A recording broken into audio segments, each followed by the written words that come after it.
Aleluia. Meus irmãos, a paz do Senhor Jesus. Estamos de volta de novo. Tivemos aqui à tarde, na tarde da benção, não é? E fui em casa, só deu tempo de chegar em casa, dar uma meditada de novo e voltar. Mas como é bom estarmos na casa de Deus, né? Abra a sua Bíblia. Eu posso tirar minha máscara? Posso, né? Pregar com isso é uma tribulação, né? Concorda comigo? Falar com essa máscara, misericórdia. Mateus 22, Evangelho de Jesus, segundo escreveu Mateus, capítulo de número 22.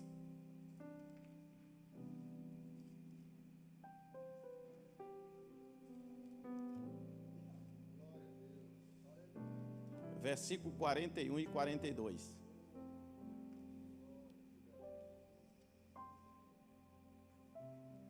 Acharam os irmãos? E estando reunidos os fariseus, interrogou Jesus, dizendo: completa vocês?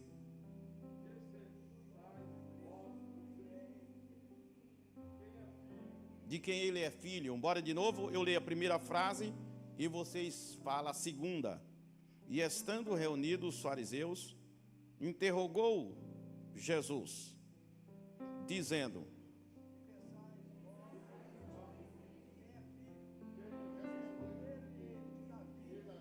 responderam ele, de quem? De Davi. Podeis assentar, queridos irmãos. Eu estava aqui meditando, quando o irmão estava orando, e falava da grandiosidade do poder da palavra. Eu disse de manhã, à tarde, que Deus não pode contradizer a sua palavra. Quando Ele fala, Ele empenha a honra da sua palavra. Então, Deus não pode jamais contradizer a sua palavra. É bom lembrar que em Jeremias capítulo 1, 12, ele diz assim: eu velo, completa? Pela minha palavra para fazer cumprir. Então, Deus não pode jamais contradizer a sua palavra. É o que eu disse que Paulo disse, Paulo falando a Timóteo na segunda carta, capítulo 2, 13, ele disse: se somos infiéis, ele permanece fiel. Ou seja, até a nossa infidelidade não implica na fidelidade de Deus, porque o caráter de Deus é ser fiel. Então, quando mesmo nós sendo infiel, ele permanece fiel, não afeta nada nele, ok?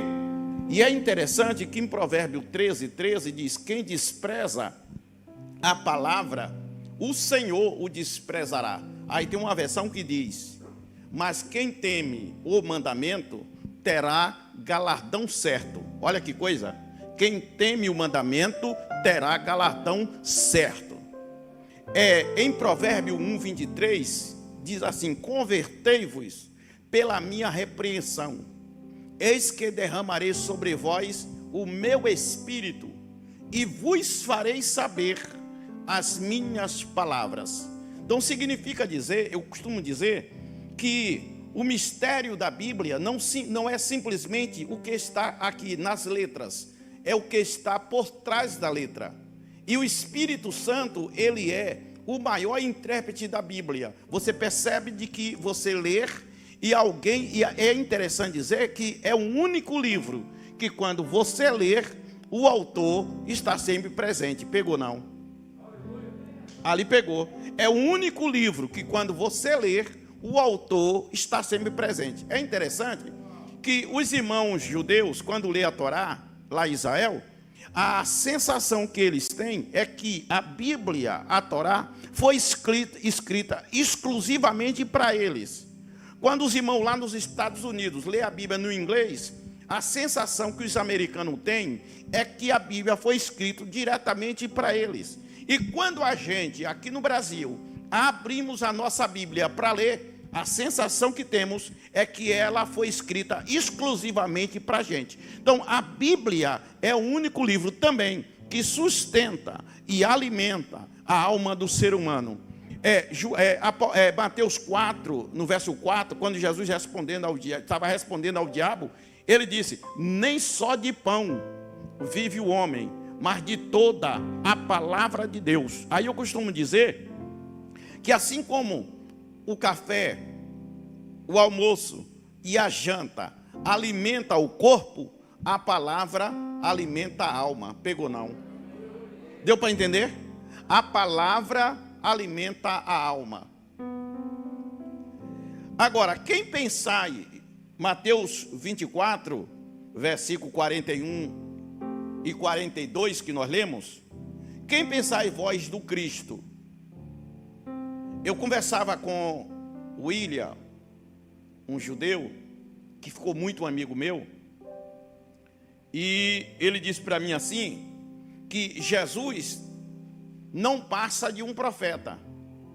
Ele me falou: pastor, o que é que vocês vê sair do Brasil para vir aqui para Israel, ficar aqui 10 dias, nesse calor que estava quente, nesse calor, tomando água toda hora?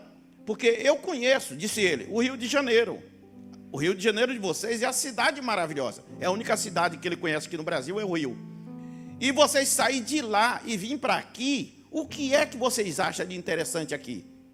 Porque o Jesus que vocês dizem que é Salvador, para nós, ele é simplesmente um profeta. Aí me disse ele: o senhor viu lá, no túmulo, o senhor encontrou algum judeu com quipá na cabeça, visitando o túmulo, que vocês foram? Eu disse: não. Mas o senhor viu lá, no túmulo de Davi, como estava lotado de judeu, de fazer fila, sair um e entrar outro, sair um e entrar outro? O senhor viu? Eu digo: vi. Porque, disse ele, os judeus, Davi para nós, e veja que ele cita Davi aqui, dizendo que Jesus era filho de Davi. Aí ele disse: Davi para nós é uma figura aqui em Israel mais importante do que Jesus. Aí eu disse para ele: William, eu vou estar pregando quarta-feira no Monte das Oliveiras. E eu queria, ele deve ter uns 32 anos, eu queria lhe convidar para você estar lá no Monte das Oliveiras na quarta-feira, que vai ser aberto só para os brasileiros. E eu queria lhe convidar para você ir. Eu pensei: vai nada. Quando chegamos lá, cerca de 16 horas mais ou menos, que eu olhei do lado, estava ele de bermuda, camiseta, chinelo, com quipá na cabeça, e estava lá ele. Quando eu olhei, eu vi ele. Então, eu ministrei lá o que eu vou falar aqui a vocês. Quem pensar em voz do Cristo? Porque, irmão, se fala muito dele. Se fala muito dele. Mas é o que o povo pensa, o que eles acham de Jesus. Jesus é o centro da história. Ele marcou a história antes e depois. Ninguém na história do planeta influenciou tanto o mundo como Jesus. Meu avô dizia que um homem, para ser influente no mundo, ele tinha que ter duas coisas: ou ele é estudado, ou ele é andado.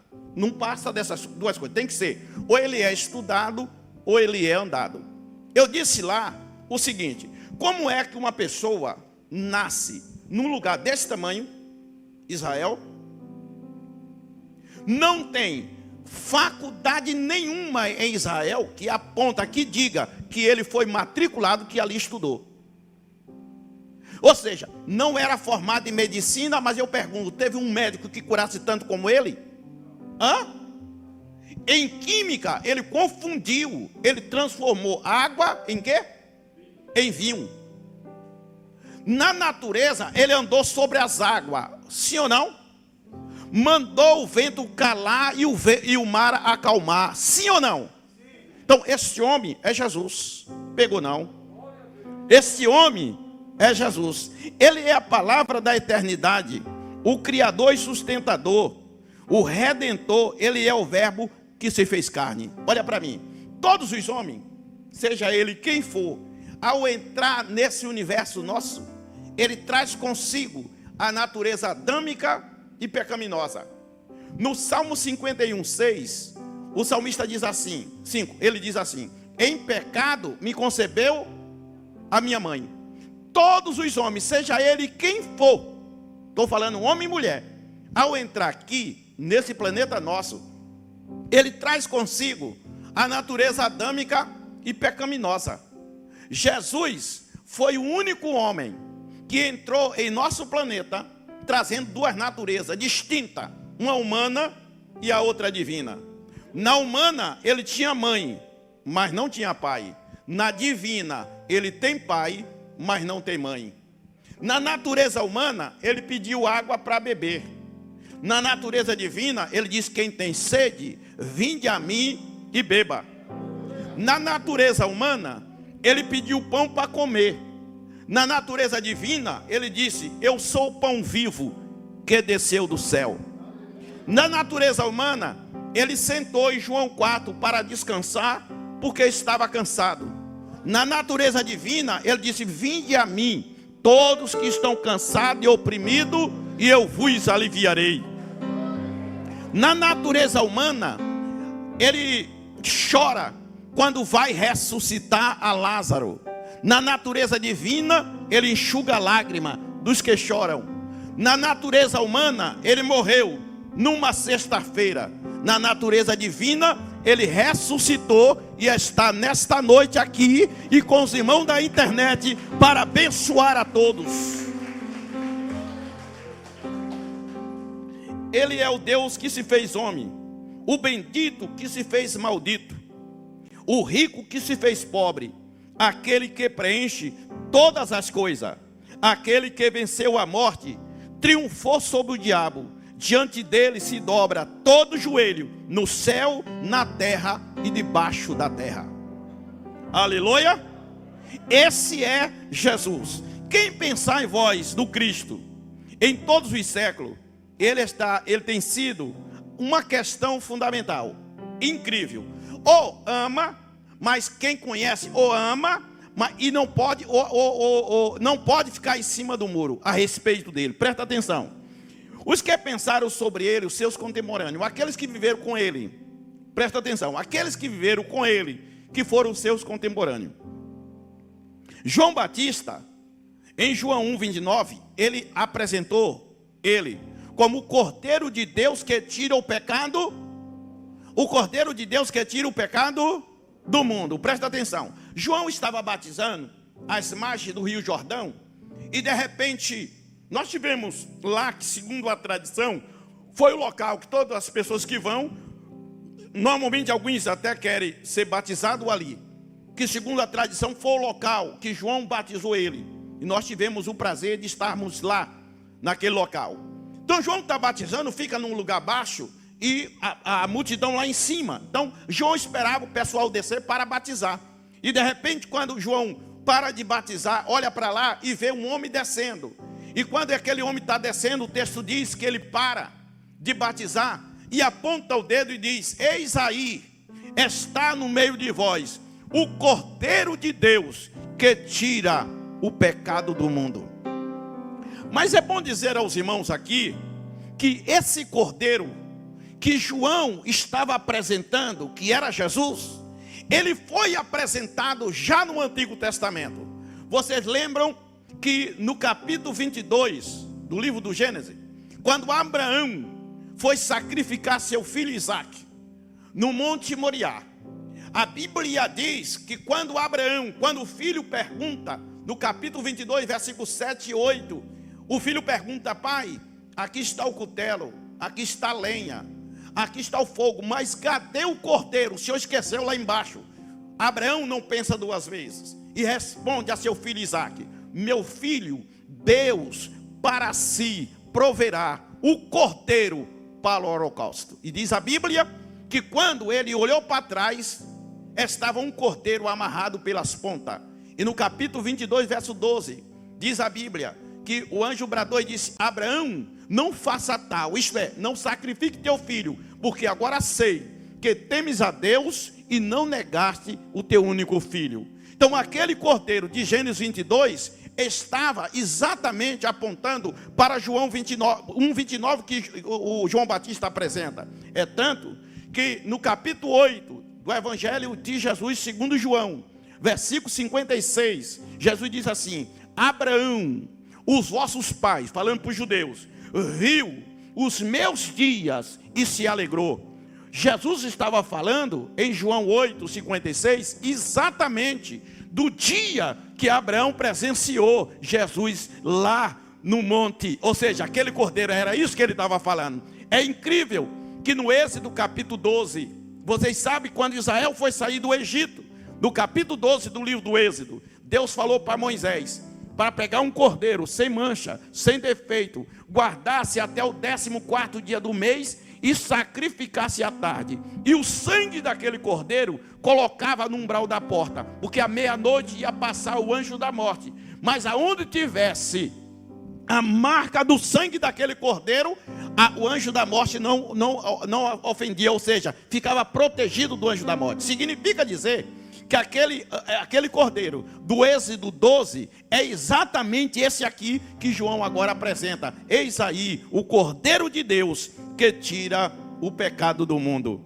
Natanael, tu és o rei de Israel. João 1:49. Natanael apontou ele, ou seja, reconheceu ele como o rei de Israel. Os discípulos no caminho de Emaús, não é? Disse Jesus o Nazareno, poderoso profeta em palavras e obras. Lucas 24, versículo 19. Então eles reconheceram Jesus como aquele profeta em palavras, em obra. Os demônios: que temos nós contigo, Jesus Nazareno? Vieste nos destruir. Bem sei que é o Santo de Deus. Até os demônios reconheceram que Jesus é o Santo de Deus. Aleluia. Glória a Deus. Os soldados responderam aos servidores: nunca homem algum falou assim como este homem. João capítulo 7, 46. A mulher samaritana: já não é pelo que disseste que nós cremos, porque nós mesmos temos ouvido e sabemos que este é verdadeiramente o Cristo, o Salvador do mundo. Judas Iscariote: pequei, traindo o sangue inocente. Mateus capítulo 27, versículo 4. Pilatos: não achei neste homem crime algum. Até Pilato disse: eu não achei neste homem crime algum. O ladrão da cruz: ele é inocente, nenhum mal ele fez. O centurião: verdadeiramente este homem era o Filho de Deus.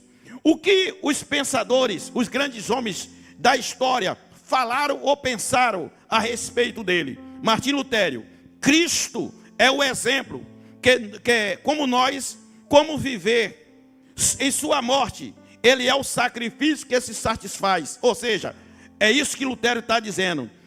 Jesus é mais do que um homem, do que Alexandre, César, Carlos Magno e eu mesmo, dizendo Napoleão. Fundamos império, grandes impérios, porém, de que dependia dos nossos esforços e da nossa espada e do sangue dos nossos soldados. Esse não, esse construiu o seu império com o seu próprio sangue. Isto é,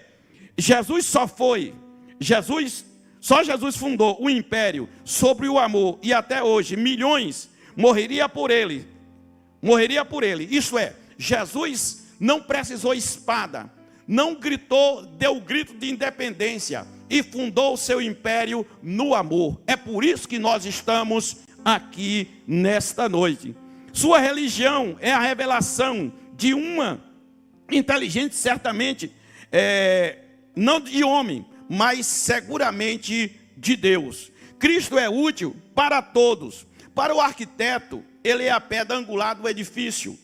Para o pedreiro, ele é o fundamento seguro. Para o padeiro, ele é o pão da vida. Para o banqueiro, ele é o tesouro escondido. Para o carpinteiro, ele é a porta que dá acesso a Deus. Para o médico, ele é o médico do corpo e o médico da alma. Para o professor, ele é o grande mestre. Para o agricultor, ele é o semeador que saiu a semear. Para o juiz, ele é o justo juiz de toda a terra. Para o advogado, ele é o supremo legislador. Para o réu, ele é o advogado que não perde nenhuma causa. Para o jornalista, ele é a boa nova de alegria. Para o soldado, ele é o Senhor dos exércitos. Para o servo, ele é o Senhor dos senhores. Para o pregador, ele é a palavra. Ele é o pão da vida. Ele é a água da vida. Ele é aquele que é e que era e que há de vir. Ele é o princípio, o primeiro e o último. Ele é o Deus de cima e é o Deus de baixo. É aquele que está em cima para reinar, embaixo para sustentar, na frente para dirigir, atrás para guardar, longe para ouvir, em volta para observar, no coração da igreja para ser amado e na boca da mesma para ser glorificado. Se eu fosse você, eu glorificava ele aqui esta noite. Aleluia. Glória a Deus, que a morte não teve poder de detê-la. É incrível isso. Ele disse em João 10, ele falou, versículo 17 e 18, ele diz assim: eu dou a minha vida para torná-la a tomá-la, e ninguém tem poder de fazer. Ou seja, se ele não se entregasse à morte, a morte não teria poder sobre ele.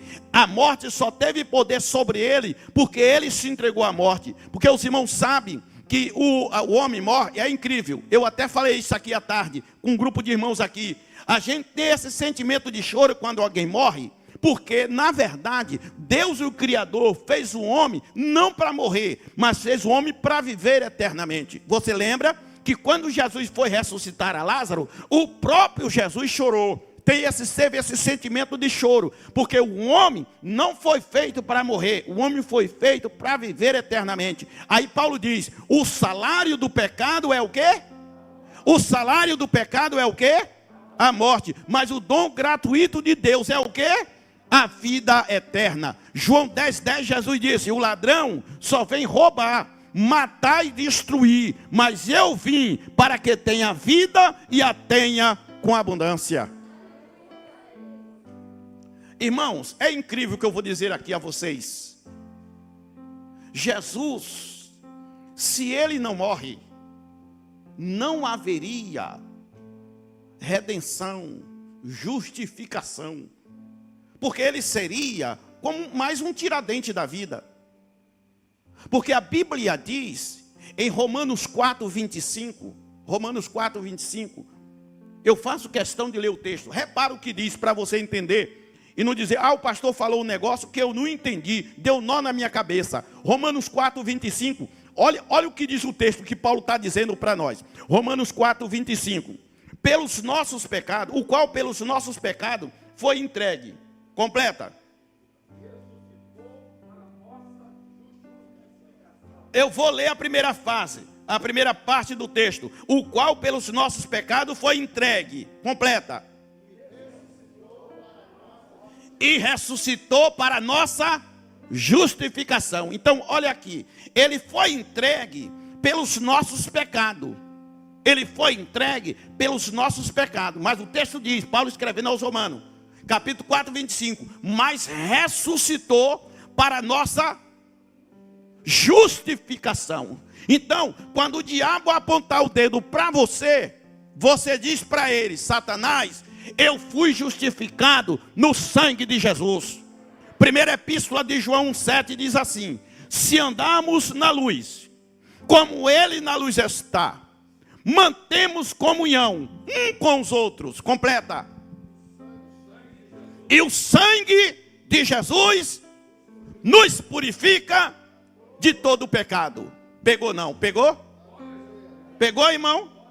Então, se ele morresse e não ressuscitasse, não haveria, até porque, eu vou explicar a vocês. Hebreus 9:22 diz: e quase todas as coisas, segundo a lei, se purifica com sangue, e sem derramamento de sangue, não há remissão. O que é que o senhor quer dizer com isso, pastor? Vou explicar. O escritor está dizendo: quase todas as coisas, segundo a lei, se purifica com sangue, e sem derramamento de sangue não há remissão. Por isso que Jesus teve que derramar o sangue, porque a vitória da igreja passa pelo viés do sangue. Pegou não? A vitória da igreja passa pelos viés do sangue. Sangue de quem? De Jesus. Aleluia. Meus irmãos, deixa eu dizer um negócio aqui para vocês. A gente às vezes lê a Bíblia com muita pressa e não presta atenção. Apocalipse capítulo 1, versículo de número 5, dá uma olhada para mim. Cadê a moça que estava me ajudando? Agora é um rapaz. Apocalipse 1:5, coloca aí para mim, vai. Apocalipse 1:5. Apocalipse capítulo 1, versículo 5. Isto. E da parte de Jesus Cristo, vai. Que é fiel, vai. O príncipe, aquele que nos ama, vírgula, vírgula, e nos lavou os nossos pecados. Então, o pecado, meus irmãos, não tem outra forma de ser lavado. Eu lembrei agora de um rapaz em São Paulo que estava numa vitrine, lutando, só quente, ele lutando com a esponja para limpar a vitrine. E um garoto dos 13 anos embaixo rindo dele. E ele ficou incomodado com aquele garoto dos 13 anos rindo dele. E ele parou para o rapaz e disse: eu já estou aqui quase 20 minutos lutando aqui para limpar isso aqui. E você rindo de mim? Aí o garoto disse: eu estou rindo para ver até quando o senhor vai descobrir que a sujeira não está do lado de fora, está do lado de dentro. Pegou? A sujeira não está do lado de fora, está do lado de dentro. Então, senhoras e senhores, o problema do pecado, ele não atinge do lado de fora, ele atinge do lado de dentro. Deu para pegar? E diz a Bíblia, Apocalipse 1:5, que o sangue de Jesus, bora, limpa de todo o pecado. Agora escuta, Hebreus 9:22 diz: e quase todas as coisas, segundo a lei, se purifica com quê? Com sangue. E sem derramamento de sangue não há remissão. Então todo o cordeiro que morria lá no Antigo Testamento, que o seu sangue era derramado, apontava já para o sangue de Cristo.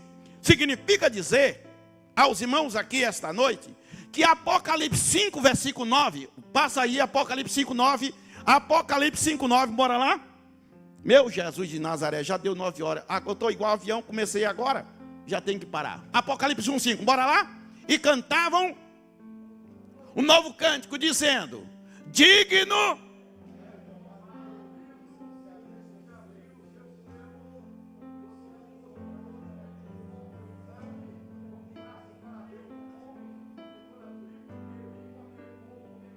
pegou não, nós estamos aqui, mas nós não fomos comprados com cheque pré-datado, fomos comprados à vista pelo sangue de Jesus. Glória a Deus. Agora, primeiro livro de Reis, capítulo 8, 63. Bora lá. Primeiro livro de Reis, capítulo 8, 63. Coloca aí para os irmãos ler comigo. Primeiro livro de Reis, 8, 63. Vai. Vai lá. Primeiro livro de Reis, 8, 63. Quem é bom de matemática, me ajuda a fazer a conta, tá bom? Bora, leia, vai. E ofereceu Salomão em sacrifício pacífico o que sacrificou o Senhor. Bora.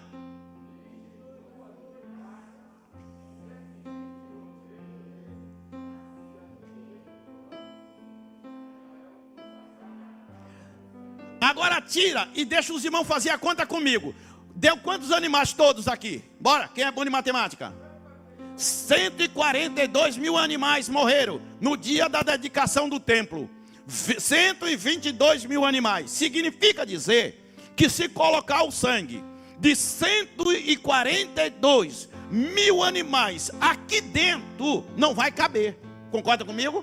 Não vai caber. O sangue de 142 mil animais aqui dentro não vai caber. Salomão sacrificou ao Senhor no dia da dedicação do templo 142 mil animais. Significa dizer que o sangue de 142 mil animais não tiveram a capacidade de fazer, uma gota só do sangue de Jesus resolveu a nossa situação. Pegou não? Aleluia! É por isso que eu sou crente. Aleluia. Aleluia. Porque no dia da dedicação do templo, nenhuma alma foram salva. Agora olha para mim. Eu caminhei a via dolorosa de Jerusalém. Eu fui lá no Monte Caveira, onde eles colocaram ele. Ele foi para lá. Chegando lá no Monte Caveira, ele começou a derramar seu sangue, apanhando pela via dolorosa de Jerusalém. Quando chegou lá, que ele estava pendurado, vocês sabem da história. Foram quebrar as pernas dele, a mando do imperador quebrar a perna, e não quebraram, porque quando chegaram lá ele já estava morto. Aí diz a Bíblia que o soldado furou ele do lado, e saiu o que? Quem sabe o que foi que saiu? Água com sangue. Significa dizer que ele derramou todo o seu sangue. Mas eu entendo piamente pela Bíblia que cada gota de sangue que caiu do corpo santo de Jesus era como uma marreta na cabeça de Satanás, porque a vitória da igreja passa pelo viés do sangue de Cristo. Quer ver? Hebreus capítulo 2, versículo 14, para me terminar. Hebreus capítulo 2, versículo 14. Vê o que diz a Bíblia. Bora, olha lá, bora, leia comigo, vai. Para lá, como os filhos participam. Olha para mim, olha para mim, olha para mim. Todo mês, esta igreja aqui, celebra a ceia. Aleluia. Celebra ou não celebra? Domingo passado foi a nossa, eu preguei. A nossa. Se você entrar na De Boas Novas, você vai ver lá a mensagem. Eu preguei na nossa ceia, a igreja é lotada. Ela é bem maior que essa, é uma igreja para 1.200 pessoas, Assembleia de Deus de Campo Grande. Eu preguei lá na ceia, todo mês nós ceamos. Agora repara o que diz o texto, vai. Também ele participou das mesmas coisas.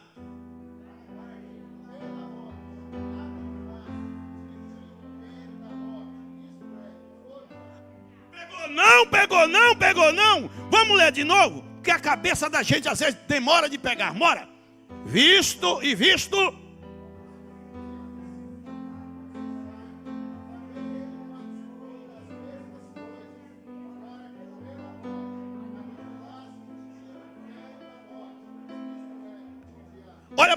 Olha para mim.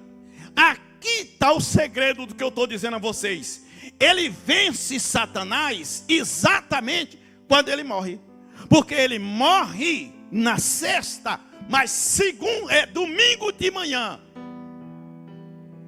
Quando Maria e as outras mulheres foram lá no jardim do túmulo. E eu tive lá, no local que botaram o corpo santo dele. Quando eu entrei, quem vai a Israel sabe do que eu estou falando. É o local que mais emociona a gente, que faz a gente chorar. Não tem esse que entra lá que não chore. Quando você entra lá, está escrito: ele não está mais aqui, já ressuscitou.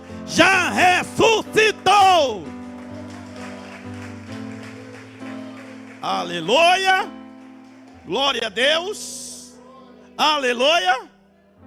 É incrível que as mulheres foram preocupadas quem ia tirar a pedra. A pedra, meu pastor, vocês já tiveram lá com certeza. A pedra dá aproximadamente uns 500 quilos. Elas não iam conseguir tirar. A pedra era selada. E é incrível que não vou me ater aqui, que amanhã é dia de branco, é dia de... São Paulo é feriado amanhã. Minha irmã falou, amanhã os paulistas estão de fé. Aqui não é, né? Aqui não, né? Pois é, então eu não vou me estender muito não, tá, entendeu? Senão eu ia deixar você empanzinado. Quem não jantou, não ia jantar. Ia sair daqui respirando Bíblia pela boca, pelo nariz, pelo ouvido. Pode?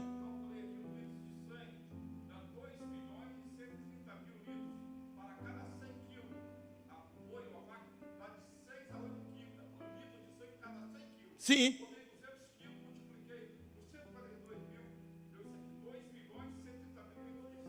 Ou seja, o que 2 milhões de litros de sangue não teve poder para fazer, uma gota só do sangue de Jesus resolveu a nossa situação. Agora, irmão, escuta. Se tem uma coisa que o diabo não gosta que fala, é do sangue. Se ele pudesse, ele não deixava você cantar nenhum hino que fala de sangue. Ele não deixava vocês cantar o pessoal aqui nenhum hino que fala de sangue. Porque quando fala do sangue de Jesus, fala da derrota dele e da vitória da igreja. Aleluia. Glória a Deus. Aleluia. Aí as mulheres chegaram no túmulo, preocupadas que ia tirar pedra. Quando elas olham, e lá, o jardim, tem muita pedra. Ninguém constrói nada lá. Está do mesmo jeito.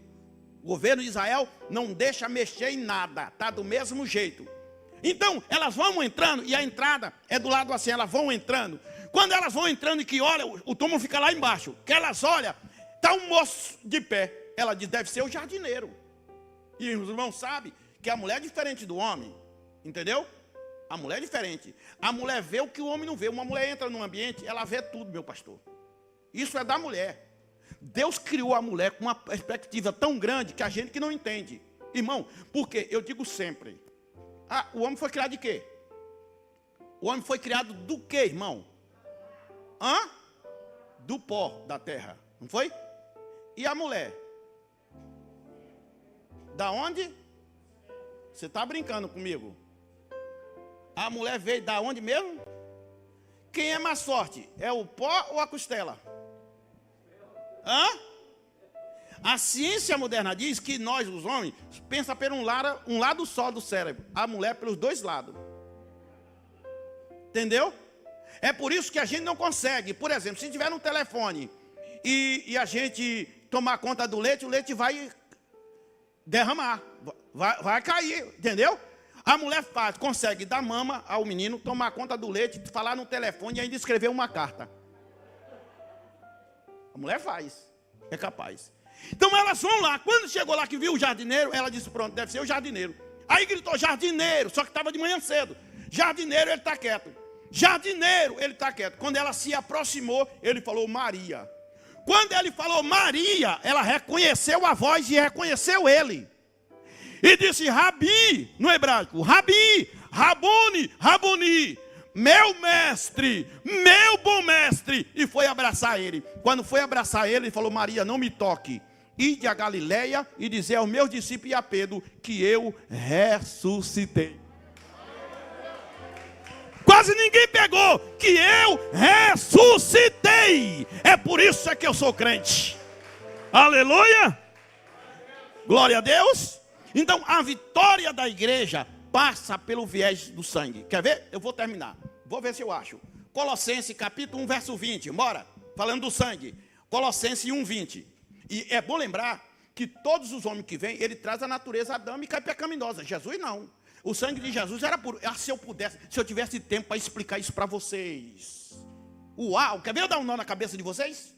Por exemplo, se fazer teu DNA, vai apontar, vai acusar de quem? Teu DNA.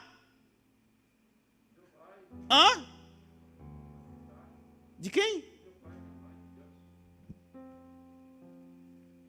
Vai acusar de quem? O seu. E Jesus?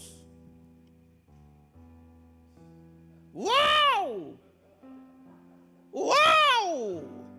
Eu tenho que vir aqui outro dia, não tem? Sim ou não? Isso aqui é profundo, meu irmão. Uau! Ele se deixou de ser Deus para se tornar homem. Ó, que negócio é esse, pastor Gilvan? Bora, Colossenses 1:20, para mim terminar. Bora, Colossenses 1:20, leia, vai.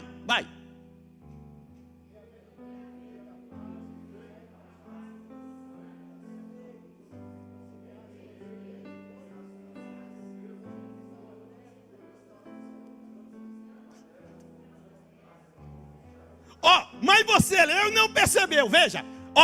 E que, havendo por ele fez do quê? A paz. Pelo sangue da sua cruz. Olha para mim. Esta paz que nós temos, essa comunhão que temos com ele, que temos um com os outros, passa pelo viés do sangue. Por isso que o diabo não suporta quando nós falamos do sangue. Deixa eu falar para vocês aqui. A palavra sangue aparece na Bíblia 732 vezes.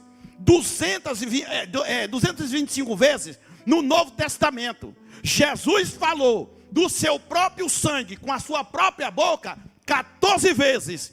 A palavra de Deus, do Gênesis ao Apocalipse, está banhada de sangue. A primeira vez que a palavra sangue aparece na Bíblia, vamos ver? Gênesis 4, verso 10, e eu termino. Gênesis 4, verso 10. Repara como a primeira vez que o sangue aparece na Bíblia, e eu vou mostrar a última vez. Olha que coisa, hein? Primeira, bora. Gênesis 4, 10. Leia para mim, vai.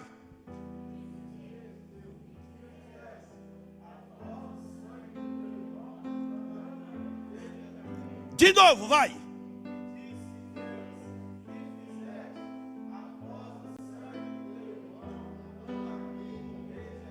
Agora olha para mim. Não precisa ir lá, que você conhece. Apocalipse 22, 14. Como é que diz? Bota aqui, moça. Olha, bota aqui para os irmãos ler, porque tem deles que não sabem. Uns sabem, outros não. Apocalipse 22, 14. E eu termino, bora. Olha que coisa, hein? Bora.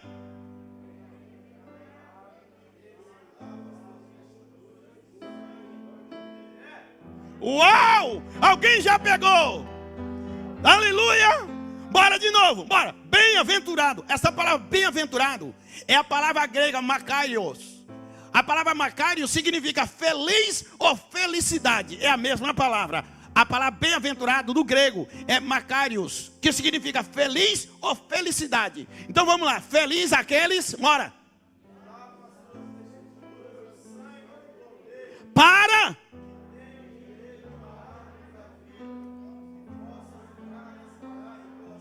que possa entrar na cidade pelas...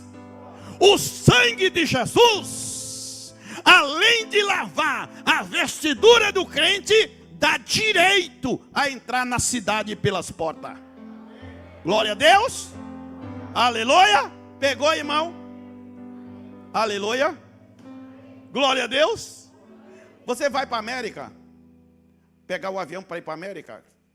Até tem um monte de mineiro de Valadares que vai, vocês sabem como, não vou nem falar. Não é? Mas se quiser entrar legalmente, tem que pegar o passaporte e ter o quê? O visto. O visto. Não é assim? Se não tiver o visto, não entra. Ok? Agora, tem um visto. Passaporte carimbado com visto. Chega lá, vai perguntar, você fala inglês, francês, espanhol? Você está levando muitos dólares?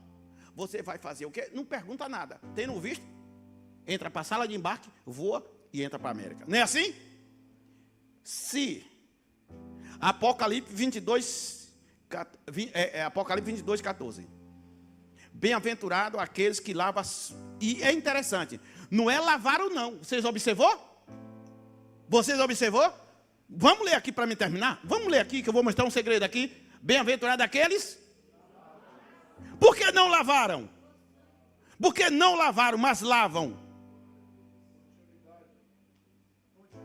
Dá glória a Deus, crente. Pegou, pegou, pegou. É todo dia, meu irmão.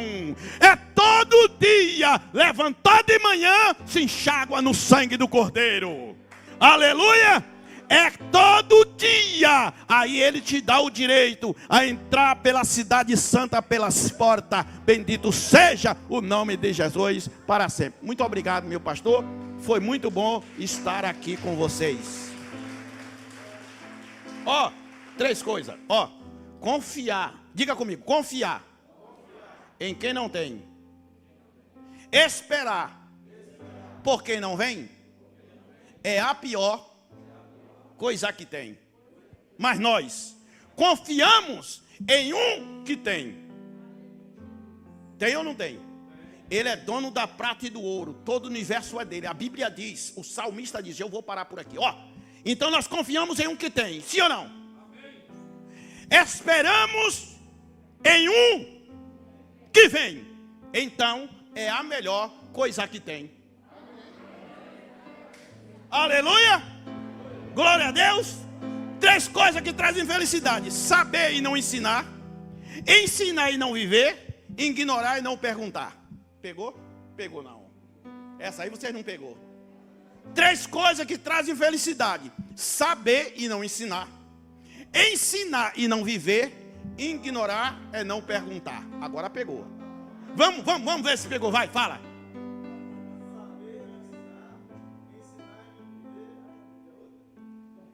Ignorar é não perguntar.